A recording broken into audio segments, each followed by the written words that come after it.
ಅನುದಿನ ಅನುಕ್ಷಣ ಮನೆಯಲ್ಲೂ ಕಲಿಯೋಣ, ಕಲಿಕೆಯ ಹೊಸ ಹಾದಿಯಲಿ ಜೊತೆಗೂಡಿ ಹೆಜ್ಜೆಯ ಹಾಕೋಣ, ಸಂತಸದಿ ಕಲಿಯೋಣ ನಮ್ಮ ಹೆಮ್ಮೆಯ ಈ ಕ್ಲಾಸಿನಲ್ಲಿ. Yes sir. Yes teacher.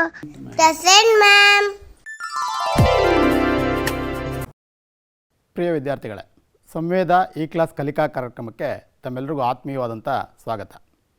ಈ ದಿನ ನಾವು 6ನೇ ತರಗತಿಯ ವಿಜ್ಞಾನ ವಿಷಯದ 13ನೇ ಅಧ್ಯಾಯವಾದಂಥ ಕಾಂತಗಳೊಂದಿಗಿನ ಆಟ ಇದರ ಮೊದಲನೇ ಅವಧಿಯಲ್ಲಿನ ಕಲಿಕಾಂಶಗಳ ಬಗ್ಗೆ ಚರ್ಚೆಯನ್ನು ಮಾಡೋಣ. ಮಕ್ಕಳೇ, ಈ ಅವಧಿಯಲ್ಲಿ ನೀವು ಕಾಂತಗಳ ಅರ್ಥವನ್ನು ತಿಳಿಯುವಿರಿ, ಕಾಂತಗಳ ವಿಧಗಳನ್ನು ಅರಿಯುವಿರಿ, ಹಾಗೆ ಕಾಂತದ ವಿಧಗಳ ನಡುವಿನ ವ್ಯತ್ಯಾಸಗಳನ್ನು ಸಹ ತಿಳಿಯುವಿರಿ. ದಿನನಿತ್ಯದಲ್ಲಿ ಕಾಂತಗಳ ಬಳಕೆಯ ಬಗ್ಗೆ ಅರಿತುಕೊಳ್ಳುವಿರಿ, ಕಾಂತಗಳ ಉಪಯೋಗಗಳನ್ನು ಸಹ ಅರಿತುಕೊಳ್ಳುವಿರಿ, ಹಾಗೆ ಕಾಂತೀಯ ಮತ್ತು ಅಕಾಂತೀಯ ವಸ್ತುಗಳನ್ನು ಗುರುತಿಸುವಂಥ ಪ್ರಯತ್ನವನ್ನು ಮಾಡುವಿರಿ. ಹಾಗಾದರೆ ಪಾಠ ಪ್ರಾರಂಭ ಮಾಡೋಣವಾ? ಮಕ್ಕಳೇ, ಪಾಠವನ್ನು ಒಂದು ಸವಾಲಿನೊಂದಿಗೆ ಪ್ರಾರಂಭ ಮಾಡೋಣ. ಏನದು ಸವಾಲು? ಬನ್ನಿ ನೋಡೋಣ. ಮಕ್ಕಳೇ, ನಿಮಗೆ ಕೊಡ್ತಾ ಇರೋವಂಥ ಸವಾಲೇನಪ್ಪ ಅಂದರೆ, ಈ ನಾಣ್ಯವನ್ನು ನೀರು ತುಂಬಿರೋ ಲೋಟದೊಳಗಡೆ ಹಾಕ್ತಾಯಿದ್ದೀನಿ. ಈಗ ನೀವು ಈ ನಾಣ್ಯವನ್ನು ಹೊರಗಡೆ ತೆಗಿಬೇಕು. ಆದರೆ ನಿಮ್ಮ ಕೈ ಒದ್ದೆ ಆಗಬಾರ್ದು, ಹಾಗೆ ಲೋಟದಿಂದ ನೀರನ್ನು ಹೊರಚೆಲ್ಲಬಾರ್ದು. ನಿಮಗೆ ನೀಡೋವಂಥ ಸಮಯ ಬರೀ 10 ಸೆಕೆಂಡ್ ಮಾತ್ರ. ಮತ್ತೊಂದು ಸವಾಲು ನಿಮ್ಗೆ ನೀಡ್ತಾ ಇದ್ದೀನಿ. ಇಲ್ಲಿ ಕೆಲವು ಮೊಳೆಗಳನ್ನು ನೋಡ್ತಾ ಇದ್ದೀರಾ, ಈ ಬಟ್ಟಲಲ್ಲಿ ಮರಳನ್ನು ನೋಡ್ತಾ ಇದ್ದೀರಾ. ನಾನೀಗ ಸ್ವಲ್ಪ ಮೊಳೆಗಳನ್ನು ಈ ಮರಳೊಳಗಡೆ ಹಾಕಿ ಮಿಶ್ರ ಮಾಡ್ತೀನಿ.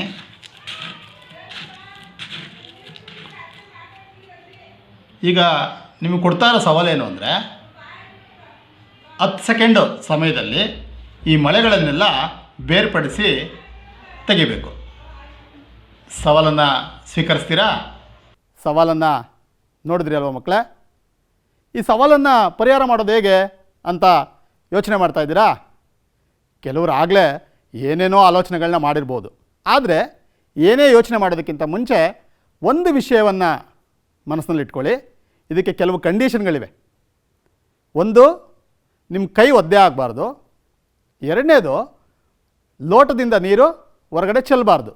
ಹಾಗೆ ಇನ್ನೊಂದು ಸವಾಲಿನಲ್ಲಿ ನೀವು ಮರಳಿನಿಂದ ಮೊಳೆಗಳನ್ನು ಕೇವಲ 10 ಸೆಕೆಂಡ್ಗಳಲ್ಲಿ ಹೆಕ್ಕಿ ತೆಗಿಬೇಕು. ಯೋಚನೆ ಮಾಡಿದ್ರಾ? ಹಾಗಾದರೆ ಈ ಸವಾಲಿಗೆ ನಾನು ಯಾವ ರೀತಿ ಪರಿಹಾರವನ್ನು ನೀಡ್ತೀನಿ, ನೀವು ಅದೇ ಯೋಚನೆಯನ್ನು ಮಾಡಿರ್ಬೋದು. ನೋಡೋಣ ಹಾಗಾದರೆ. ಪ್ರಯತ್ನ ಪಟ್ರ ಮಕ್ಕಳೇ? ಯಾವ್ಯಾವ ರೀತಿ ಪ್ರಯತ್ನ ಮಾಡಿದ್ರಿ? ನಾವು ಕೈ ಹಾಕಿ ತೆಗೆಯೋದಕ್ಕೆ ಹೋದರೆ ಕೈ ಒದ್ದೆ ಆಗೇ ಆಗುತ್ತೆ. ಹೋಗಲಿ, ಯಾವುದಾದ್ರೂ ಈ ರೀತಿಯ ಚಿಮುಟವಾದ ಸಹಾಯದಿಂದ ತೆಗಿಯೋಕ್ಕೆ ಹೋದರೆ ನಾನು ನೀಡಿರುವಂಥ ಸಮಯ 10 ಸೆಕೆಂಡು. ಅಷ್ಟರಲ್ಲಿ ತೆಗಿಯೋಕ್ಕಾಗುತ್ತಾ? ತೆಗಿಯೋದಕ್ಕೆ ಕಷ್ಟವೂ ಆಗ್ತಾಯಿದೆ. ಹಾಗಾದ್ರೆ ಏನು ಮಾಡೋದು? ಇದಕ್ಕೆ ನನ್ನ ಹತ್ರ ಒಂದು ಉಪಾಯ ಇದೆ ನೋಡಿ. ನನ್ನ ಹತ್ರ ಒಂದು ವಸ್ತು ಇದೆ, ಅದಕ್ಕೊಂದು ದಾರವನ್ನು ಕಟ್ಟಿದ್ದೀನಿ. ಆ ವಸ್ತುವನ್ನು ಗಾಜಿನ ಲೋಟದ ನೀರಿನೊಳಗಡೆ ಬಿಡ್ತೀನಿ.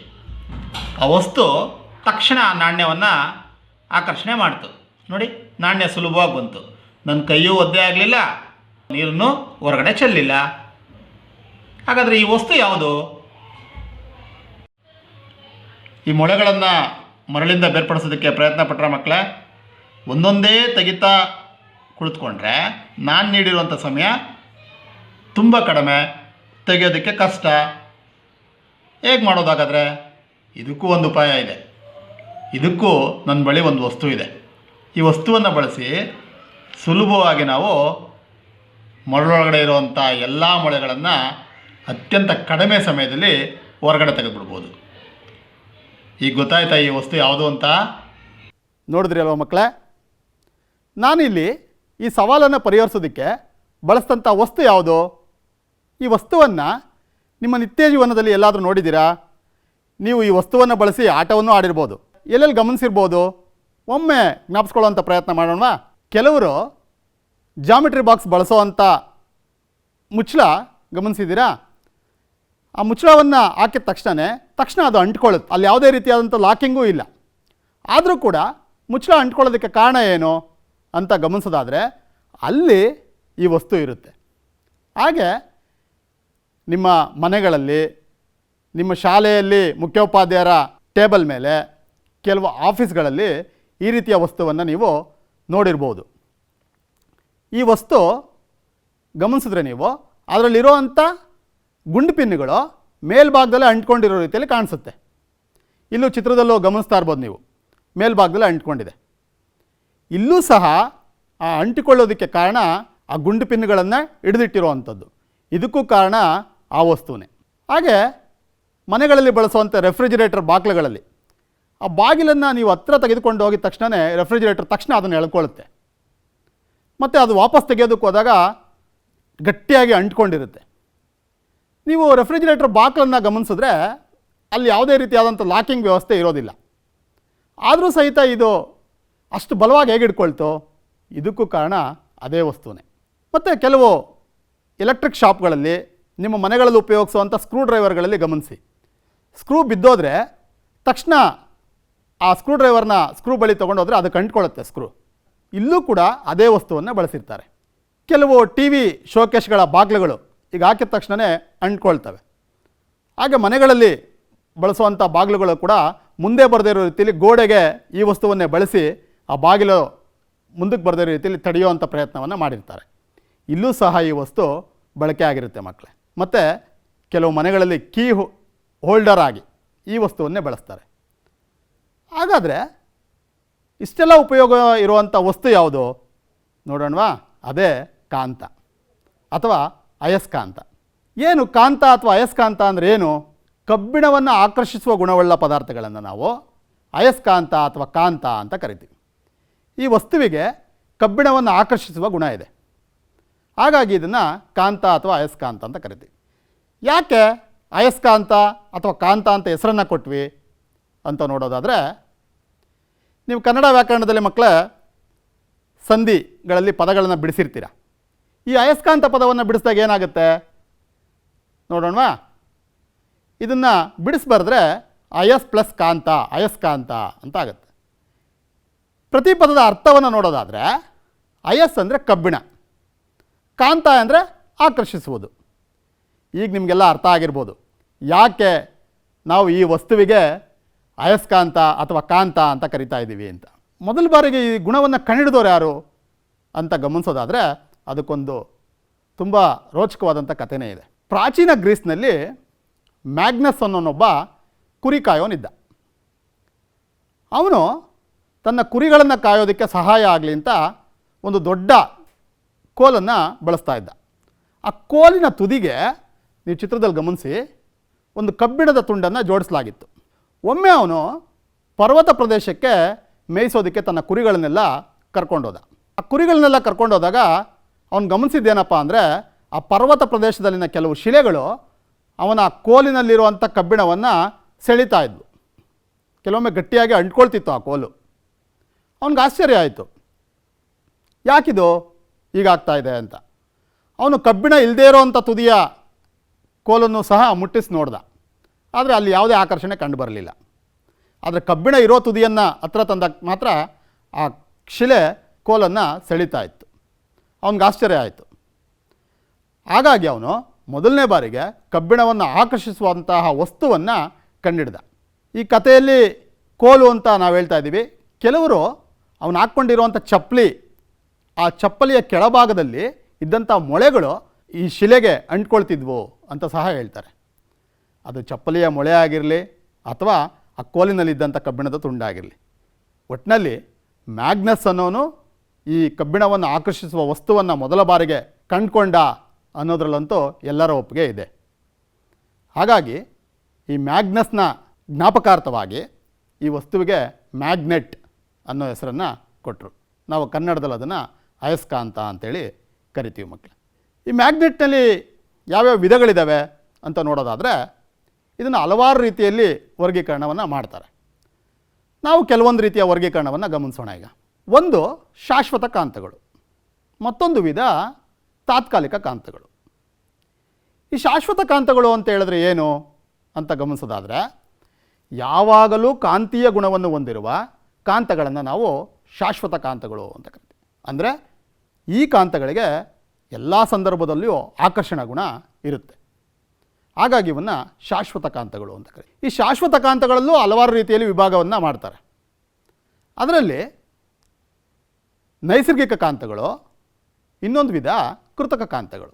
ಈ ನೈಸರ್ಗಿಕ ಕಾಂತಗಳು ಅಂದರೆ ಏನು ಅಂತ ಗಮನಿಸೋದಾದರೆ, ಕಬ್ಬಿಣವನ್ನು ಆಕರ್ಷಿಸುವ ಗುಣವನ್ನು ಹೊಂದಿರುವಂತಹ ಹಾಗೂ ನೈಸರ್ಗಿಕವಾಗಿ ದೊರೆಯುವ, ಅಂದರೆ ಪ್ರಕೃತಿದತ್ತವಾಗಿ ದೊರೆಯುವಂಥ ಶಿಲೆಗಳು ಅಥವಾ ಶಿಲೆಗಳ ಸಣ್ಣ ತುಂಡುಗಳನ್ನು ನಾವು ನೈಸರ್ಗಿಕ ಕಾಂತಗಳು ಅಂತ ಕರಿತೀವಿ. ಉದಾಹರಣೆಗೆ ಲೋಡ್ ಸ್ಟೋನ್ ಅಂದರೆ ಕಾಂತಶಿಲೆ, ಮ್ಯಾಗ್ನೆಟೈಡ್ ಅದಿರು, ಇವು ನೈಸರ್ಗಿಕ ಕಾಂತಗಳಿಗೆ ಉದಾಹರಣೆ ಆಗಿದೆ. ಹಾಗೆ ಮತ್ತೊಂದು ವಿಧ ಕೃತಕ ಕಾಂತಗಳು. ಹೆಸರೇ ಹೇಳ್ತಾ ಇದೆ ಕೃತಕ ಅಂತ. ಕೃತಕ ಅಂದಿದ ತಕ್ಷಣ ನಿಮಗೆಲ್ಲ ಗೊತ್ತು ಇದು ಮಾನವ ನಿರ್ಮಿತ ಅಂತ. ಹೌದು, ಕಬ್ಬಿಣದ ತುಂಡುಗಳಿಂದ ಮಾನವ ತಯಾರಿಸಿದ ಕಾಂತಗಳನ್ನು ನಾವು ಕೃತಕ ಕಾಂತಗಳು ಅಂತ ಕರಿತೀವಿ. ಚಿತ್ರದಲ್ಲಿ ಗಮನಿಸ್ತಾ ಇದ್ದೀರಾ, ಈ ಕೃತಕ ಕಾಂತಗಳನ್ನು ವಿವಿಧ ಆಕಾರಗಳಲ್ಲಿ ತಯಾರಿಸಲಾಗಿರುತ್ತೆ.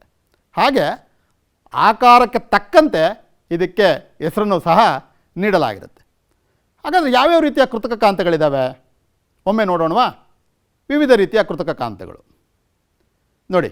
ಇದು ದಂಡಕಾಂತ ಅಂತ ಕರಿತೀವಿ. ಇದು ಆಯತ ಘನಾಕಾರದಲ್ಲಿರುವಂಥ ಒಂದು ಕಾಂತ. ಇದನ್ನು ನೋಡಿದ್ರೆ ಕುದುರೆಲಾಳ ಜ್ಞಾಪನಕ್ಕೆ ಬರುತ್ತೆ. ಹಾಗಾಗಿ ಇದನ್ನು ಕುದುರೆಲಾಳದ ಕಾಂತ ಅಂತ ಕರಿತೀವಿ. ಇನ್ನೊಂದು ಸಿಲಿಂಡರ್ ಆಕೃತಿಯಲ್ಲಿರುವಂಥ ಕಾಂತ, ಇದನ್ನು ಸ್ತಂಭಾಕೃತಿ ಕಾಂತ ಅಂತೇಳಿ ಕರಿತೀವಿ. ಹಾಗೆ ಇದನ್ನು ಚೆಂಡಿನ ತುದಿಗಳುಳ್ಳ ಕಾಂತ ಅಂತ ಕರೆಯಲಾಗುತ್ತೆ. ಇದನ್ನು ಬಿಲ್ಲೆ ಕಾಂತ ಅಂತ ಕರಿತೀವಿ, ಕೆಲವರು ವೃತ್ತಾಕಾರದ ಕಾಂತ ಅಂತ ಕೂಡ ಕರೀತಾರೆ. ಹಾಗೆ ಇದು ಸೂಜಿಕಾಂತ ಅಂತ ಕರಿತೀವಿ. ಇದ್ರ ಬಗ್ಗೆ ಹೆಚ್ಚಿನ ವಿಷಯಗಳನ್ನು ಮುಂದಿನ ಅವಧಿಯಲ್ಲಿ ನೀವು ತಿಳ್ಕೊಳ್ತೀರಿ. ಈ ಕೃತಕ ಕಾಂತಗಳನ್ನು ಕಬ್ಬಿಣ, ನಿಯೋಡಿಮಿಯಂ, ಬೋರಾನ್ ಲೋಹಗಳಿಂದ ತಯಾರಿಸಲಾಗುತ್ತೆ. ಹಾಗೂ ಇವುಗಳ ಮಿಶ್ರಲೋಹಗಳಿಂದಲೂ ಸಹ ಈ ಕೃತಕ ಕಾಂತಗಳನ್ನು ತಯಾರಿಸಲಾಗುತ್ತೆ. ಈ ನಿಯೋಡಿಮಿಯಂನಿಂದ ತಯಾರಿಸಿದಂಥ ಕಾಂತಗಳು ಅತ್ಯಂತ ಪ್ರಬಲವಾದಂಥ ಕೃತಕ ಕಾಂತಗಳು. ಹಾಗೆ ಕಬ್ಬಿಣ, ನಿಯೋಡಿಮಿಯಂ, ಬೋರಾನ್ ಮಿಶ್ರಲೋಹಗಳಿಂದ ತಯಾರಿಸಿದಂಥ ಕಾಂತಗಳು ಸಹ ಅತ್ಯಂತ ಪ್ರಬಲವಾಗಿ ಆಕರ್ಷಣ ಗುಣವನ್ನು ಹೊಂದಿರ್ತವೆ ಮಕ್ಕಳೇ. ನೈಸರ್ಗಿಕ ಕಾಂತಗಳಿಗೂ ಕೃತಕ ಕಾಂತಗಳಿಗೂ ವ್ಯತ್ಯಾಸಗಳನ್ನು ಗಮನಿಸೋದಾದರೆ, ನೈಸರ್ಗಿಕ ಕಾಂತಗಳು ನಮಗೆಲ್ಲ ತಿಳಿದ ಹಾಗೆ ಪ್ರಕೃತಿ ದತ್ತವಾಗಿ ದೊರೀತವೆ. ಅದೇ ಕೃತಕ ಕಾಂತಗಳು ಮಾನವ ನಿರ್ಮಿತ ಕಾಂತಗಳು. ನೈಸರ್ಗಿಕ ಕಾಂತಗಳು ಅಂಥ ಆಕರ್ಷಣ ಗುಣವನ್ನು ಹೊಂದಿರೋದಿಲ್ಲ, ದುರ್ಬಲವಾಗಿರ್ತವೆ. ಆದರೆ ಕೃತಕ ಕಾಂತಗಳು ನಾವೇ ನಿರ್ಮಿಸಿರೋದ್ರಿಂದ ನಮಗೆ ಬೇಕಾದ ಸಾಮರ್ಥ್ಯದ ಕಾಂತಗಳನ್ನು ನಾವೇನು ಮಾಡ್ಬೋದು, ತಯಾರಿಸ್ಕೊಳ್ಬೋದು. ನೈಸರ್ಗಿಕ ಕಾಂತಗಳು ನಿರ್ದಿಷ್ಟ ಆಕಾರ ಮತ್ತು ಗಾತ್ರ ಇರೋದಿಲ್ಲ, ನಮಗೆ ಬೇಕಾಗಿರೋ ಆಕಾರದಲ್ಲಿ ಗಾತ್ರದಲ್ಲೇ ದೊರೆಯೋದಿಲ್ಲ. ಆದರೆ ಕೃತಕ ಕಾಂತಗಳನ್ನು ನಮ್ಮ ಅಗತ್ಯಕ್ಕೆ ತಕ್ಕ ಆಕಾರ ಮತ್ತು ಗಾತ್ರದಲ್ಲಿ ನಾವೇನು ಮಾಡ್ಬೋದು, ತಯಾರಿಸ್ಕೊಳ್ಬೋದು. ನೈಸರ್ಗಿಕ ಕಾಂತಕ್ಕೆ ಉದಾಹರಣೆಯನ್ನಾಗಿ ಕಾಂತಶಿಲೆ ಅಂದರೆ ಲೋಡ್ ಸ್ಟೋನನ್ನು ಮತ್ತು ಮ್ಯಾಗ್ನೆಟೈಡ್ ಅದಿರನ್ನು ನೀಡ್ಬೋದು. ಕೃತಕ ಕಾಂತಗಳಿಗೆ ದಂಡಕಾಂತ, ಕುದುರೆಲಾಳಾಕಾರದ ಕಾಂತ, ಸೂಜಿಕಾಂತ ಇವೆಲ್ಲವೂ ಕೂಡ ಕೃತಕ ಕಾಂತಗಳಿಗೆ ಉದಾಹರಣೆಗಳಾಗಿವೆ. ಇನ್ನು ಕೆಲವು ವಸ್ತುಗಳು ಕಾಂತಕ್ಷೇತ್ರದಲ್ಲಿರೋವರೆಗೂ ಮಾತ್ರ ಕಾಂತದಂತೆ ವರ್ತಿಸ್ತವೆ, ಅಂದರೆ ಆಕರ್ಷಣ ಗುಣವನ್ನು ಹೊಂದಿರ್ತವೆ.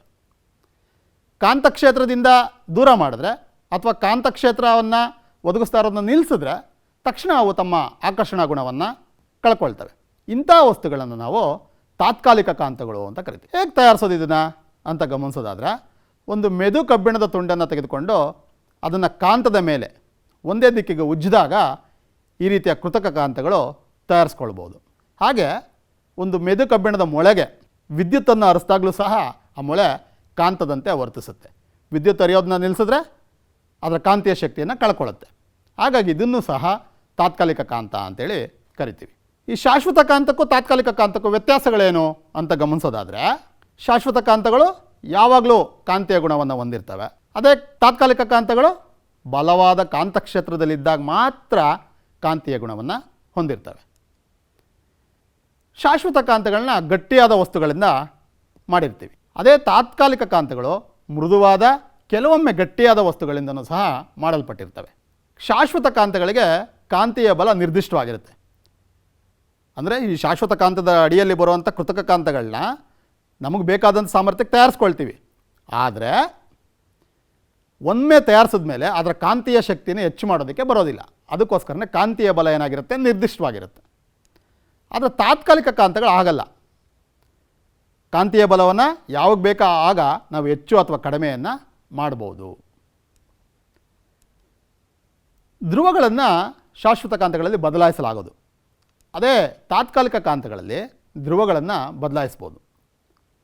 ಏನು ಅನ್ನೋದನ್ನು ಇದರ ಬಗ್ಗೆ ಹೆಚ್ಚಿನ ಮಾಹಿತಿಯನ್ನು ನೀವು ಮುಂದಿನ ಅವಧಿಯಲ್ಲಿ ತಿಳ್ಕೊಳ್ತೀರಿ ಮಕ್ಕಳೇ. ಶಾಶ್ವತ ಕಾಂತಗಳಿಗೆ ಉದಾಹರಣೆ ನೋಡೋದಾದರೆ ದಂಡಕಾಂತ, ಕಾಂತಶಿಲೆ, ಕುದುರೆಲಾಳಾಕೃತಿ ಕಾಂತ ಎಲ್ಲವನ್ನು ನೀಡ್ಬೋದು. ಅದೇ ತಾತ್ಕಾಲಿಕ ಕಾಂತಗಳಿಗೆ ವಿದ್ಯುತ್ ಕಾಂತ, ಮೆದು ಕಬ್ಬಿಣದಿಂದ ನಾವೇ ತಯಾರಿಸಿದಂಥ ಕಾಂತ, ಇವು ತಾತ್ಕಾಲಿಕ ಕಾಂತಗಳಿಗೆ ಉದಾಹರಣೆಗಳು ಮಕ್ಕಳೇ. ಈ ಕಾಂತಗಳನ್ನು ಯಾವ್ಯಾವ ವಸ್ತುಗಳಲ್ಲಿ ನೋಡ್ತೀವಿ ಅಂತ ಗಮನಿಸೋದಾದರೆ, ಇತ್ತೀಚಿನ ದಿನಗಳಲ್ಲಿ ಕಾರಿನಿಂದ ಕಂಪ್ಯೂಟರ್ವರೆಗೂ ಸಹ ಈ ಕಾಂತಗಳನ್ನು ಬಳಸ್ತೀವಿ. ಹಾಗೆ ಕೀ ಹೋಲ್ಡರ್ನಿಂದ ಕ್ರೇನ್ವರೆಗೂ ಸಹ ಈ ಕಾಂತಗಳು ಬಳಕೆಯಲ್ಲಿವೆ. ಈ ವಸ್ತುಗಳಲ್ಲಿ ಯಾಕೆ ಬಳಸ್ತೀವಿ, ಏನಿದ್ರ ಉಪಯೋಗ ಅಂತ ಗಮನಿಸೋದಾದರೆ, ಮೊದಲನೇ ಉಪಯೋಗ ವಸ್ತುಗಳನ್ನ ಹಿಡಿದಿಡೋದು. ಚಿತ್ರಗಳಲ್ಲಿ ಗಮನಿಸಿ, ಕೀ ಹೋಲ್ಡರ್ನಲ್ಲಿ ಕೀಗಳನ್ನು ಹಿಡಿದಿಟ್ಟಿರುವಂಥದ್ದು ಕೂಡ ಕಾಂತಗಳೇ. ಅಲ್ಲಿ ಯಾವುದೇ ರೀತಿಯಾದಂಥ ಕೊಕ್ಕೆಗಳನ್ನು ಬಳಸ್ತಾ ಇಲ್ಲ, ಆದರೂ ಸಹಿತ ಆ ಕೀಗಳು ಬೀಳದೇ ಇರೋ ರೀತಿಯಲ್ಲಿ ಹಿಡಿದಿಟ್ಕೊಂಡಿದೆ. ಹಾಗೆ ಹಾಸ್ಪಿಟ್ಲ್ಗಳಲ್ಲಿ ಬಳಸುವಂಥ ಉಪಕರಣಗಳನ್ನು ಹಿಡಿದಿಟ್ಕೊಳ್ಳೋದಕ್ಕೂ ಕೂಡ ಬಳಸಲಾಗುತ್ತೆ. ಅಡುಗೆ ಮನೆಯಲ್ಲಿ ಬಳಸುವಂಥ ವಸ್ತುಗಳನ್ನು ಹಿಡಿದಿಟ್ಕೊಳ್ಳೋದಕ್ಕೂ ಕೂಡ ಈ ಕಾಂತಗಳನ್ನು ಬಳಸಲಾಗುತ್ತೆ.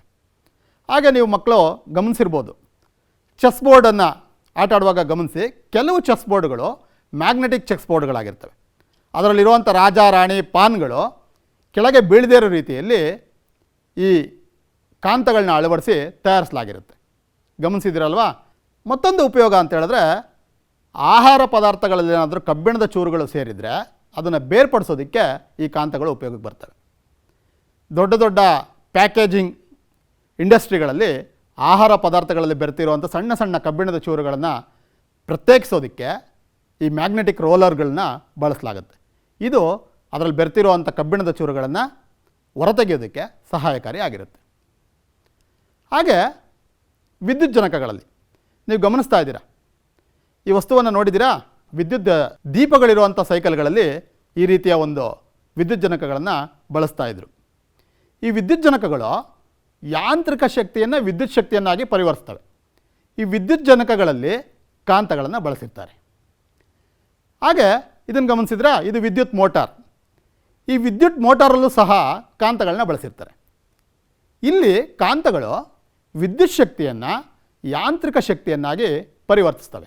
ಹಾಗೆ ಮತ್ತೊಂದು ಉಪಯೋಗಗಳನ್ನು ಗಮನಿಸೋದಾದರೆ, ಟಿ ವಿ, ರೇಡಿಯೋಗಳಲ್ಲಿ ಅವುಗಳಲ್ಲಿನ ಸ್ಪೀಕರ್ಗಳಲ್ಲಿ ಕಾಂತಗಳನ್ನ ಗಮನಿಸಿರ್ತೀರ. ಎಷ್ಟೋ ಬಾರಿ ಸಣ್ಣ ಸಣ್ಣ ಸ್ಪೀಕರ್ಗಳನ್ನೆಲ್ಲ ತಗೊಂಡು ಆಟ ಆಡಿರ್ತೀರ. ಅದರಲ್ಲೂ ಕೂಡ ಮ್ಯಾಗ್ನೆಟ್ನ ಬಳಸಿರ್ತಾರೆ. ಯಾಕೆ ಇಲ್ಲಿ ಮ್ಯಾಗ್ನೆಟ್ ಬಳಸಿರ್ತಾರೆ ಅಂತ ಎಷ್ಟೋ ಬಾರಿ ನಿಮ್ಮನ್ನು ನೀವೇ ಪ್ರಶ್ನೆಗಳನ್ನು ಸಹ ಮಾಡ್ಕೊಂಡಿರ್ತೀರ. ಇಲ್ಲಿ ಕಾಂತಗಳು ವಿದ್ಯುತ್ ಸನ್ನೆಗಳನ್ನು, ಅಂದರೆ ಎಲೆಕ್ಟ್ರಿಕಲ್ ಸಿಗ್ನಲ್ಗಳನ್ನು ಸೌಂಡ್ ವೇವ್ಸನ್ನಾಗಿ, ಶಬ್ದ ತರಂಗಗಳನ್ನಾಗಿ ಪರಿವರ್ತಿಸುವಂಥ ಕಾರ್ಯವನ್ನು ಮಾಡ್ತವೆ. ಹಾಗೆ ಕಂಪ್ಯೂಟರ್ ಹಾರ್ಡ್ ಡಿಸ್ಕ್ಗಳಲ್ಲಿ, ಫ್ಲಾಫಿಗಳಲ್ಲಿರುವಂಥ ಕಾಂತಗಳು ಮಾಹಿತಿಯನ್ನು ಸಂಗ್ರಹಿಸಿ ನಮಗೆ ಬೇಕಂದಾಗ ಬಳಸೋದಕ್ಕೆ ನೆರವಾಗ್ತವೆ. ನೀವು ಆ ಒಂದು ಮ್ಯಾಗ್ನೆಟಿಕ್ ಟೇಪ್ ಕಾಣಿಸ್ತಾ ಇರುತ್ತೆ, ಆದರೆ ಅದರಲ್ಲಿ ಯಾವುದೇ ರೀತಿಯಾದಂಥ ಮಾಹಿತಿ ಕಾಣಿಸೋದಿಲ್ಲ. ಆದರೆ ಅದನ್ನು ಸರಿಯಾದಂಥ ಉಪಕರಣದಲ್ಲಿ ಹಾಕಿ ಬಳಸಿದಾಗ ನಮಗೆ ಮಾಹಿತಿಯನ್ನು ಪಡ್ಕೊಳ್ಳೋದಕ್ಕೆ ಈ ಕಾಂತಗಳು ನೆರವಾಗ್ತವೆ. ಹಾಗೆ ಕ್ರೇನ್ಗಳಲ್ಲಿ ಈ ಐರನ್ ಸ್ಕ್ರಾಪ್ಗಳನ್ನ ಒಂದು ಕಡೆಯಿಂದ ಇನ್ನೊಂದು ಕಡೆಗೆ ಸಾಗಿಸ್ಬೇಕಾದ್ರೆ ಈ ಬೃಹತ್ ಕ್ರೇನ್ಗಳನ್ನು ಬಳಸಲಾಗುತ್ತೆ. ಅದು ಕೈಯಿಂದ ಮಾಡುವಂಥ ಕೆಲಸ ಅಲ್ಲ. ಹಾಗಾಗಿ ಈ ಕ್ರೇನ್ಗಳಲ್ಲಿ ವಿದ್ಯುತ್ ಕಾಂತವನ್ನು ಬಳಸ್ತಾರೆ. ಇವು ಆ ದೊಡ್ಡ ದೊಡ್ಡ ಕಬ್ಬಿಣದ ಸ್ಕ್ರಾಪ್ಗಳನ್ನು ಒಂದು ಕಡೆಯಿಂದ ಇನ್ನೊಂದು ಕಡೆಗೆ ಸಾಗಿಸೋದಕ್ಕೆ ನೆರವಾಗ್ತವೆ ನಮಗೆ. ಹಾಗೆ ಕಬ್ಬಿಣದ ಅದಿರಿನ ಶುದ್ಧೀಕರಣದಲ್ಲಿ ನೆರವಾಗ್ತವೆ. ಆ ಅದಿರಿನಲ್ಲಿ ಬೆರೆತಿರುವಂಥ ಕಬ್ಬಿಣವಲ್ಲದ ವಸ್ತುಗಳನ್ನು ಪ್ರತ್ಯೇಕಿಸೋದಕ್ಕೆ ಈ ಕಾಂತ ನೆರವಾಗುತ್ತೆ. ನಂತರ ಗಾಜಿನ ತಯಾರಿಕೆಯಲ್ಲೂ ಸಹ ಮರಳಿನಲ್ಲಿ ಬೆರೆತಿರುವಂಥ ಕಬ್ಬಿಣದ ಅದಿರನ್ನು ಬೇರ್ಪಡಿಸೋದಕ್ಕೂ ಸಹ ಈ ಕಾಂತಗಳು ನೆರವಾಗ್ತವೆ. ಮ್ಯಾಗ್ನೆಟಿಕ್ ರೋಲರ್ಗಳನ್ನು ಬಳಸಿ ಈ ಕಬ್ಬಿಣದ ಅದಿರನ್ನು ಪ್ರತ್ಯೇಕಿಸ್ತಾರೆ. ಮರಳನ್ನು, ಶುದ್ಧವಾದಂಥ ಮರಳನ್ನು ಸಹ ಪ್ರತ್ಯೇಕಿಸಿ ಗಾಜಿನ ತಯಾರಿಕೆಯಲ್ಲಿ ಬಳಸ್ಕೊಳ್ತಾರೆ. ನಂತರ ಇನ್ನು ವೈದ್ಯಕೀಯ ಕ್ಷೇತ್ರದಲ್ಲಿ ನೋಡೋದಾದರೆ, ನೀವು ಆಸ್ಪತ್ರೆಗಳಲ್ಲಿ ಹೋದಾಗ ದೊಡ್ಡ ದೊಡ್ಡ ಟೆಸ್ಟಿಂಗ್ ಸೆಂಟರ್ಗಳಲ್ಲಿ ಇದನ್ನು ಗಮನಿಸಿರ್ತೀರ. ಮ್ಯಾಗ್ನೆಟಿಕ್ ರೆಸೊನೆನ್ಸ್ ಇಮೇಜಿಂಗ್ ಮಿಷಿನ್ ಅಂತ, MRI ಮಿಷಿನ್ಗಳು ಅಂತ. ಕೆಲವು ಕಾಯಿಲೆಗಳಿಗೋಸ್ಕರ ಆಸ್ಪತ್ರೆಗಳನ್ನ ಹೋದಾಗ MRI ಸ್ಕ್ಯಾನ್ ಮಾಡಿಸಿ ಅಂತ ಡಾಕ್ಟ್ರು ಹೇಳ್ತಾರೆ. ಏನಿದು MRI ಸ್ಕ್ಯಾನ್ ಅಂತ ಹೇಳಿದ್ರೆ, ಇದು ಶರೀರದ ಒಳ ಅಂಗಗಳನ್ನು ಛಾಯಾಚಿತ್ರ ತೆಗೆದು ಅದರಲ್ಲಿರುವಂಥ ಸಣ್ಣ ಸಣ್ಣ ನ್ಯೂನತೆಗಳನ್ನು ಕೂಡ ಪತ್ತೆ ಹಚ್ಚೋದಕ್ಕೆ ನೆರವಾಗುವಂಥ ಯಂತ್ರ. ಇದರಿಂದ ವೈದ್ಯರು ಏನು ನ್ಯೂನತೆ ಇದೆ ಅಂತ ಹೇಳಿ ಕಂಡುಹಿಡ್ಕೊಂಡು ಸರಿಯಾದಂಥ ಚಿಕಿತ್ಸೆ ಕೊಡೋದಕ್ಕೆ ಈ ಯಂತ್ರಗಳು ನೆರವಾಗ್ತವೆ. ಹಾಗೆ ಇತ್ತೀಚಿನ ದಿನಗಳಲ್ಲಿ ಕ್ಯಾನ್ಸರ್ ಗುಣಪಡಿಸಲು ಸಹ ಈ ಒಂದು ಕಾಂತಗಳನ್ನು ಬಳಸಲಾಗ್ತದೆ. ಯಾವ ರೀತಿ ಕ್ಯಾನ್ಸರ್ ಗುಣಪಡಿಸೋದಕ್ಕೆ ಬಳಸ್ತಾರೆ ಅಂತ ಯೋಚನೆ ಮಾಡ್ತಾ ಇದ್ದೀರಾ? ಏನಿಲ್ಲ ಮಕ್ಕಳೇ, ಕ್ಯಾನ್ಸರ್ ಕೋಶಗಳಿಗೆ ಈ ಕಾಂತಗಳಿಗೆ ಪ್ರತಿಕ್ರಿಯಿಸುವಂಥ ದ್ರವಗಳನ್ನು ಚುಚ್ಚುಮದ್ದಾಗಿ ನೀಡಲಾಗುತ್ತೆ. ಆನಂತರ ಪ್ರಬಲವಾದಂಥ ಕಾಂತಗಳನ್ನ ಬಳಸಿ ಆ ದ್ರವ ಬಿಸಿಯಾಗೋ ರೀತಿಯಲ್ಲಿ ಮಾಡಲಾಗುತ್ತೆ. ಆ ದ್ರವ ಬಿಸಿಯಾದಾಗ ಅದು ಕ್ಯಾನ್ಸರ್ ಕೋಶಗಳನ್ನ ಸಾಯಿಸುತ್ತೆ. ಈ ರೀತಿಯಾಗಿ ಕ್ಯಾನ್ಸರ್ಗೆ ಇತ್ತೀಚಿನ ದಿನಗಳಲ್ಲಿ ಚಿಕಿತ್ಸೆಗೆ ಬಳಸಲಾಗ್ತಿದೆ ಅಂತ ಹೇಳಲಾಗ್ತಿದೆ. ಇನ್ನು ATM ಕಾರ್ಡಲ್ಲಿ, ಡೆಬಿಟ್ ಕಾರ್ಡಲ್ಲೆಲ್ಲ ಅದರ ಹಿಂಭಾಗದಲ್ಲಿ ಈ ರೀತಿಯ ಮ್ಯಾಗ್ನೆಟಿಕ್ ಸ್ಟ್ರಿಪ್ಪನ್ನು ಗಮನಿಸಿರ್ತೀರ. ಇದು ಕೂಡ ಕಾಂತೀಯ ವಸ್ತುವೇ. ಇದು ಆ ATM ಕಾರ್ಡು ಮತ್ತು ಡೆಬಿಟ್ ಕಾರ್ಡ್ಗಳಲ್ಲಿ ನಮ್ಮ ಖಾತೆಯ ನಮ್ಮ ಅಕೌಂಟ್ನ ಡೀಟೇಲ್ಗಳನ್ನು ಇಟ್ಕೊಂಡು ATM ಮಿಷಿನ್ಗಳಲ್ಲಿ ಬಳಸಿದಾಗ ಅದು ನಮಗೆ ನಾವು ವ್ಯವಹಾರವನ್ನು ನಿರ್ವಹಿಸೋದಕ್ಕೆ ನೆರವಾಗ್ತದೆ. ಹಾಗೆ ಈಗಾಗಲೇ ಮೊದಲೇ ಚರ್ಚೆ ಮಾಡ್ದಂಗೆ ನಾವು ಎಲೆಕ್ಟ್ರಿಷಿಯನ್ಗಳು, ಮೆಕ್ಯಾನಿಕ್ಗಳು ಈ ಸ್ಕ್ರೂ ಡ್ರೈವರ್ಗಳು ಬೇರೆ ಬೇರೆ ಸಲಕರಣೆಗಳನ್ನ ಏನು ಬಳಸ್ತಾರೆ ಅದರಲ್ಲೂ ಸಹ ಈ ಕಾಂತಗಳಿದ್ದು ಅವರ ಕಾರ್ಯವನ್ನು ಸುಲಭವಾಗಿಸ್ತವೆ. ಅದರಲ್ಲೂ ಈ ವಾಚ್ ರಿಪೇರಿ ಮಾಡೋರು ನೋಡಿರ್ಬೋದು, ಅವ್ರು ಬಳಸುವಂಥ ಸ್ಕ್ರೂ ಏನಿರ್ತವೆ, ನೆಟ್ಗಳೇನಿರ್ತವೆ ಅವೆಲ್ಲ ತುಂಬ ಸೂಕ್ಷ್ಮವಾಗಿ ಸಣ್ಣದಾಗಿರುತ್ತೆ, ಕೆಳಗಡೆ ಬಿದ್ದರೆ ಕಾಣಿಸೋದೇ ಇಲ್ಲ. ಅಂಥ ಸಂದರ್ಭದಲ್ಲಿ ಈ ಮ್ಯಾಗ್ನೆಟ್ ಅಳವಡಿಸಿರುವಂಥ ಈ ಸಲಕರಣೆಗಳು ಅವ್ರಿಗೆ ತುಂಬ ಉಪಯುಕ್ತವಾಗಿ ನೆರವಾಗ್ತವೆ. ನಂತರ ಇತ್ತೀಚಿನ ದಿನಗಳಲ್ಲಿ ಈ ಕಾಂತೀಯ ತೇಲುವಿಕೆ ಪರಿಣಾಮವನ್ನು ಬಳಸ್ಕೊಂಡು ಅತ್ಯಂತ ವೇಗವಾಗಿ ಚಲಿಸುವಂಥ ರೈಲುಗಳನ್ನು ತಯಾರಿಸಲಾಗ್ತಿದೆ. ಈ ಕಾಂತೀಯ ತೇಲುವಿಕೆ ಪರಿಣಾಮವನ್ನು ಬಳಸ್ಕೊಂಡಿರುವಂಥ ರೈಲುಗಳು ಗಂಟೆಗೆ ಸುಮಾರು 450 ಕಿಲೋಮೀಟ್ರಿಂದ 600 ಕಿಲೋಮೀಟ್ರ್ ವೇಗದಲ್ಲಿ ಚಲಿಸ್ತವೆ. ಜಪಾನ್ ಮತ್ತು ಚೀನಾಗಳಲ್ಲಿ ಈಗಾಗಲೇ ಈ ರೀತಿಯ ರೈಲುಗಳನ್ನು ಬಳಸಲಾಗ್ತಿದೆ. ಹಾಗೆ ಕಾಂತಗಳಿಗೆ ದಿಕ್ಕು ತೋರಿಸುವಂಥ ಒಂದು ಗುಣ ಇದೆ, ಅದನ್ನು ಮುಂದಿನ ಅವಧಿಯಲ್ಲಿ ನಾವು ಚರ್ಚೆ ಮಾಡ್ತೀವಿ. ಇದನ್ನು ಬಳಸ್ಕೊಂಡು ಸಮುದ್ರಯಾನದಲ್ಲಿ ನಾವಿಕರು ಸರಿಯಾದಂಥ ದಿಕ್ಕಿನಲ್ಲಿ ಪ್ರಯಾಣ ಮಾಡೋದಕ್ಕೆ ಇದರ ಉಪಯೋಗವನ್ನು ಪಡ್ಕೊಳ್ತಾ ಇದ್ದಾರೆ. ಮಕ್ಕಳೇ, ಇಲ್ಲಿವರೆಗೂ ಉಪಯೋಗಗಳನ್ನ ತಿಳ್ಕೊಂಡ್ವಿ. ಈಗ ಈ ಕಾಂತ ಯಾವೆಲ್ಲ ವಸ್ತುಗಳನ್ನು ಆಕರ್ಷಿಸುತ್ತೆ ಅನ್ನೋದನ್ನು ಒಂದು ಚಟುವಟಿಕೆಯ ಮೂಲಕ ಗಮನಿಸೋಣ. ಮಕ್ಕಳೇ, ಇಲ್ಲಿ ಕೆಲವೊಂದು ವಸ್ತುಗಳನ್ನ ತೆಗೆದುಕೊಂಡಿದ್ದೀವಿ. ಈ ವಸ್ತುಗಳಲ್ಲಿ ಯಾವುದು ಕಾಂತದಿಂದ ಆಕರ್ಷಿಸಲ್ಪಡುತ್ತೆ, ಯಾವುದು ಆಕರ್ಷಿಸಲ್ಪಡೋದಿಲ್ಲ ಅನ್ನೋ ಒಂದು ಸಣ್ಣ ಚಟುವಟಿಕೆಯನ್ನು ಮಾಡ್ತಾ ತಿಳ್ಕೊಳ್ಳೋಣ ಬನ್ನಿ. ಮೊದಲನೇದಾಗಿ ರಬ್ಬರ್ನ ತೆಗೆದುಕೊಳ್ತಾ ಇದ್ದೀನಿ. ಗಮನಿಸ್ತಾ ಇದ್ದೀರಾ, ರಬ್ಬರ್ ಕಾಂತದಿಂದ ಆಕರ್ಷಣೆ ಒಳಪಡ್ತಿಲ್ಲ. ಒಂದು ಬೆಂಕಿಪಟ್ಟಣವನ್ನು ತೆಗೆದುಕೊಳ್ತಾ ಇದ್ದೀನಿ. ಗಮನಿಸ್ತಾ ಇದ್ದೀರಾ, ಬೆಂಕಿಪಟ್ಟಣ ಕೂಡ ಕಾಂತದಿಂದ ಆಕರ್ಷಿಸಲ್ಪಡ್ತಿಲ್ಲ. ಒಂದು ಕಬ್ಬಿಣದ ಮೊಳೆಯನ್ನು ತೆಗೆದುಕೊಳ್ತಾ ಇದ್ದೀನಿ. ಗಮನಿಸ್ತಾ ಇದ್ದೀರಾ, ಕಬ್ಬಿಣದ ಮೊಳೆ ಕಾಂತದಿಂದ ಆಕರ್ಷಿಸಲ್ಪಡ್ತು. ಒಂದು ಚಿಮಟವನ್ನು ತೆಗೆದುಕೊಂಡಿದ್ದೀನಿ. ಗಮನಿಸಿ, ಚಿಮಟ ಕೂಡ ಕಾಂತದಿಂದ ಆಕರ್ಷಿಸಲ್ಪಡ್ತು. ಪೆನ್ಸಿಲನ್ನು ತೆಗೆದುಕೊಂಡು ಪರೀಕ್ಷೆ ಮಾಡ್ತಾ ಇದ್ದೀನಿ. ಗಮನಿಸಿ, ಪೆನ್ಸಿಲ್ ಕಾಂತದಿಂದ ಆಕರ್ಷಣೆಗೊಳಪಟ್ಟಿಲ್ಲ. ಹುಣಸೆ ಬೀಜವನ್ನು ತೆಗೆದುಕೊಳ್ತಾ ಇದ್ದೀನಿ. ಗಮನಿಸಿ ನೋಡಿ, ಹುಣಸೆ ಬೀಜ ಕೂಡ ಕಾಂತದಿಂದ ಆಕರ್ಷಿಸಲ್ಪಡಲಿಲ್ಲ. ಕಪ್ಪೆ ಚಿಪ್ಪನ್ನು ತೆಗೆದುಕೊಂಡಿದ್ದೀನಿ. ಗಮನಿಸ್ತಾ ಇದ್ದೀರಾ, ಕಪ್ಪೆ ಚಿಪ್ಪು ಕೂಡ ಕಾಂತದಿಂದ ಆಕರ್ಷಣೆಗೆ ಒಳಪಡ್ತಿಲ್ಲ. ಒಂದು ದಾರವನ್ನು ತೆಗೆದುಕೊಂಡಿದ್ದೀನಿ. ಗಮನಿಸಿ, ದಾರ ಕೂಡ ಕಾಂತದಿಂದ ಆಕರ್ಷಿಸಲ್ಪಡ್ತಾ ಇಲ್ಲ. ಒಂದು ನಾಣ್ಯವನ್ನು ತೆಗೆದುಕೊಂಡಿದ್ದೀನಿ. ಗಮನಿಸಿ ನೋಡಿ, ನಾಣ್ಯ ಕಾಂತದಿಂದ ಆಕರ್ಷಿಸಲ್ಪಡ್ತು. ಒಂದು ಪ್ಲಾಸ್ಟಿಕ್ ಕನ್ನಡಕವನ್ನು ತೆಗೆದುಕೊಳ್ತಾ ಇದ್ದೀನಿ. ಇದು ಕೂಡ ಕಾಂತದಿಂದ ಆಕರ್ಷಿಸಲ್ಪಡ್ತಾ ಇಲ್ಲ. ಒಂದು ಗಾಜಿನ ಬಳೆಯನ್ನು ತೆಗೆದುಕೊಂಡಿದ್ದೀನಿ. ಗಮನಿಸಿ ನೋಡ್ತಾ ಇದ್ದೀರಾ, ಗಾಜಿನ ಬಳೆ ಕೂಡ ಕಾಂತದಿಂದ ಆಕರ್ಷಣೆಗೆ ಒಳಪಡಲಿಲ್ಲ. ಒಂದು ಕೀ ಗೊಂಚಲನ್ನು ತೆಗೆದುಕೊಂಡಿದ್ದೀನಿ. ಗಮನಿಸಿ, ಕೀಗೊಂಚಲು ಕಾಂತದಿಂದ ಆಕರ್ಷಣೆಗೆ ಒಳಪಡ್ತು. ಮಕ್ಕಳೇ ಗಮನಿಸಿದ್ರಾ? ಈ ವಸ್ತುಗಳು ಕಾಂತದಿಂದ ಆಕರ್ಷಣೆಗೆ ಒಳಪಡಲಿಲ್ಲ. ಹಾಗಾಗಿ ಇವನ್ನ ನಾವು ಅಕಾಂತೀಯ ವಸ್ತುಗಳು ಅಂತ ಕರಿತೀವಿ. ಈ ವಸ್ತುಗಳು ಕಾಂತದಿಂದ ಆಕರ್ಷಿಸಲ್ಪಟ್ಟವು. ಇವುಗಳನ್ನು ನಾವು ಕಾಂತೀಯ ವಸ್ತುಗಳು ಅಂತ ಕರಿತೀವಿ. ಚಟುವಟಿಕೆಯನ್ನು ವೀಕ್ಷಿಸಿದ್ರಿ ಅಲ್ವಾ ಮಕ್ಕಳೇ? ಚಟುವಟಿಕೆಯಲ್ಲಿ ನೀವು ನೋಡಿದಾಗ ಚಿಮುಟ ಕಾಂತದಿಂದ ಆಕರ್ಷಿಸಲ್ಪಡ್ತು. ಇದು ಕಬ್ಬಿಣದಿಂದ ಮಾಡಲ್ಪಟ್ಟಿದೆ. ಬಳೆ ಕಾಂತದಿಂದ ಆಕರ್ಷಿಸಲ್ಪಡಲಿಲ್ಲ. ಯಾಕೆ? ಇದು ಯಾವುದರಿಂದ ಮಾಡಲ್ಪಟ್ಟಿದೆ ಅಂತ ಗಮನಿಸೋದಾದರೆ ಇದು ಗಾಜಿನಿಂದ ಮಾಡಲ್ಪಟ್ಟಿದೆ. ಹಾಗೆ ಬೆಂಕಿಪಟ್ಟಣ ಸಹ ಕಾಂತದಿಂದ ಆಕರ್ಷಣೆಗೆ ಒಳಪಡಲಿಲ್ಲ. ಇದು ಯಾವುದರಿಂದ ಮಾಡಲ್ಪಟ್ಟಿದೆ ಅಂತ ಗಮನಿಸೋದಾದರೆ ಕಾಗದದಿಂದ ಮಾಡಲ್ಪಟ್ಟಿದೆ. ಕೀಗೊಂಚಲು ಕಾಂತ ಅದನ್ನು ಆಕರ್ಷಿಸ್ತು. ಇದನ್ನು ಗಮನಿಸೋದಾದರೆ ಇದು ಕಬ್ಬಿಣದಿಂದ ಮಾಡಲ್ಪಟ್ಟಿದೆ. ಈ ರೀತಿಯಾಗಿ ನಾವು ಚಟುವಟಿಕೆಯಲ್ಲಿ ಬಳಸಿದಂಥ ಎಲ್ಲ ವಸ್ತುಗಳನ್ನ ಪಟ್ಟಿ ಮಾಡಿ ಗಮನಿಸೋದಾದರೆ ನಮಗೊಂದು ವಿಷಯ ಗಮನಕ್ಕೆ ಬರುತ್ತೆ. ಕಬ್ಬಿಣದಿಂದ ಮಾಡಲ್ಪಟ್ಟಿರುವಂಥ ವಸ್ತುಗಳು ಕಾಂತದಿಂದ ಆಕರ್ಷಿಸಲ್ಪಡ್ತವೆ. ಕಬ್ಬಿಣ ಬಿಟ್ಟು ಬೇರೆ ವಸ್ತುಗಳಿಂದ ಮಾಡಲ್ಪಟ್ಟಿರುವಂಥವು ಕಾಂತದಿಂದ ಆಕರ್ಷಣೆಗೆ ಒಳಪಡೋದಿಲ್ಲ ಅಂತ ತಿಳಿದು ಬರ್ತಾ ಇದೆ. ಚಿತ್ರದಲ್ಲಿ ನೀವು ಗಮನಿಸಿದಾಗ ನಾವು ಬಳಸಿರುವಂಥ ಕೀಗೊಂಚಲು, ಮೊಳೆ, ನಾಣ್ಯ, ಚಿಮುಟ ಇವು ಕಾಂತದಿಂದ ಆಕರ್ಷಿಸಲ್ಪಟ್ವು. ಇವುಗಳನ್ನ ನಾವು ಕಾಂತೀಯ ವಸ್ತುಗಳು ಅಂತ ಕರಿತೀವಿ. ಕಾಂತದಿಂದ ಆಕರ್ಷಿಸಲ್ಪಡುವಂಥ ವಸ್ತುಗಳನ್ನು ಕಾಂತೀಯ ವಸ್ತುಗಳು ಅಂತ ಕರಿತೀವಿ. ಕಬ್ಬಿಣ, ಕೋಬಾಲ್ಟ್ ಮತ್ತು ನಿಕ್ಕಲ್ಗಳು ಕಾಂತೀಯ ವಸ್ತುಗಳು. ಇನ್ನು ಪ್ಲಾಸ್ಟಿಕ್ ಕನ್ನಡಕ, ಪೆನ್ಸಿಲ್ಲು, ಹಾಗೆ ಬೆಂಕಿಪಟ್ಟಣ, ರಬ್ಬರು ಇವ್ಯಾವೂ ಕೂಡ ಕಾಂತದಿಂದ ಆಕರ್ಷಿಸಲ್ಪಡಲಿಲ್ಲ. ಆದ್ದರಿಂದ ಇವುಗಳನ್ನ ನಾವು ಅಕಾಂತೀಯ ವಸ್ತುಗಳು ಅಂತ ಕರಿತೀವಿ.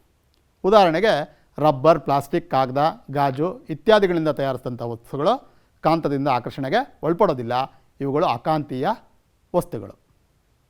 ಮಕ್ಕಳೇ, ಇಲ್ಲಿವರೆಗೂ ಪಾಠವನ್ನು ವೀಕ್ಷಿಸಿದ್ರಿ ಅಲ್ವಾ? ಈಗ ಇದಕ್ಕೆ ಸಂಬಂಧಪಟ್ಟಂತೆ ಕೆಲವೊಂದು ಪ್ರಶ್ನೆಗಳನ್ನ ಕೇಳ್ತೀನಿ, ಅದಕ್ಕೆ ಉತ್ತರವನ್ನು ನೀಡ್ತೀರಲ್ವಾ? ಮೊದಲನೇ ಪ್ರಶ್ನೆ, ಕಬ್ಬಿಣವನ್ನು ಆಕರ್ಷಿಸುವ ಗುಣವುಳ್ಳ ಪದಾರ್ಥಗಳು ಏನಂತ ಕರಿತೀವಿ? ಕಾಂತಗಳು, ಅಕಾಂತಗಳು, ಪ್ಲಾಸ್ಟಿಕ್ಗಳು, ಶಿಲೆಗಳು. ಹೌದಲ್ವಾ? ಉತ್ತರ ಕಾಂತಗಳು. Very good. ಎರಡನೇ ಪ್ರಶ್ನೆ, ಕಾಂತಗಳನ್ನು ಆವಿಷ್ಕರಿಸಿದ ಮ್ಯಾಗ್ನಸ್ ಈ ದೇಶದವನು. ಯಾವ ದೇಶದವನು? Brazil, Bharat, Greece, Sri Lanka. ಯಾವುದು ಉತ್ತರ? Very good, Greece. ಕಾಂತಗಳನ್ನು ಆವಿಷ್ಕರಿಸಿದ ಮ್ಯಾಗ್ನಸ್ ಒಬ್ಬ ವೃತ್ತಿಯಲ್ಲಿ ಏನಾಗಿದ್ದ ಅವನು? ಹಸು ಮೇಯಿಸುವವ, ಕುರಿ ಕಾಯುವವ, ಅಲೆಮಾರಿ, ವಿಜ್ಞಾನಿ. ಉತ್ತರ? ವೆರಿ ಗುಡ್, ಕುರಿ ಕಾಯುವವ. ನಾಲ್ಕನೇ ಪ್ರಶ್ನೆ, ದಂಡಕಾಂತವು ಈ ಕಾಂತಗಳಿಗೆ ಉದಾಹರಣೆ? ತಾತ್ಕಾಲಿಕ ಕಾಂತ, ನೈಸರ್ಗಿಕ ಕಾಂತ, ಕೃತಕ ಕಾಂತ, ವಿದ್ಯುತ್ ಕಾಂತ. ಉತ್ತರ ಯಾವುದು? ಕೃತಕ ಕಾಂತ. ವೆರಿ ಗುಡ್ ಮಕ್ಕಳೇ. ಐದನೇ ಪ್ರಶ್ನೆ, ಮ್ಯಾಗ್ನೆಟೈಡ್ ಒಂದು ನೈಸರ್ಗಿಕ ಕಾಂತ, ಕೃತಕ ಕಾಂತ, ದಂಡಕಾಂತ, ಸೂಜಿಕಾಂತ. ಯಾವುದು? ಉತ್ತರ ನೋಡಿದ್ರಾ? ನೈಸರ್ಗಿಕ ಕಾಂತ. Good, very good. ಇಲ್ಲಿವರೆಗೂ ನೀವೆಲ್ಲರೂ ಪಾಠವನ್ನು ವೀಕ್ಷಣೆ ಮಾಡಿದ್ದೀರಾ. ಇದರ ಮುಂದುವರೆದ ಭಾಗನ ಎರಡನೇ ಅವಧಿಯಲ್ಲಿ ಗಮನಿಸೋಣ. ಅಲ್ಲಿ ಉಳಿದಂಥ ಅಂಶಗಳನ್ನ ಚರ್ಚಿಸೋಣ ಮಕ್ಕಳೇ. ತಮ್ಮೆಲ್ಲರಿಗೂ ಶುಭವಾಗಲಿ. ನನ್ನ ಹೆಸರು ಚನ್ಕೇಶವ ಮೂರ್ತಿ ಅಂತೇಳಿ. ನಾನು ಸರ್ಕಾರಿ ಹಿರಿಯ ಪ್ರಾಥಮಿಕ ಶಾಲೆ ಕತ್ರಗುಪ್ಪೆ, ಬೆಂಗಳೂರು ದಕ್ಷಿಣ ವಲಯ 1ರಲ್ಲಿ ಸಹ ಶಿಕ್ಷಕನಾಗಿ ಕರ್ತವ್ಯ ನಿರ್ವಹಿಸ್ತಾ ಇದ್ದೀನಿ. ತಮ್ಮೆಲ್ಲರಿಗೂ ವಂದನೆಗಳು.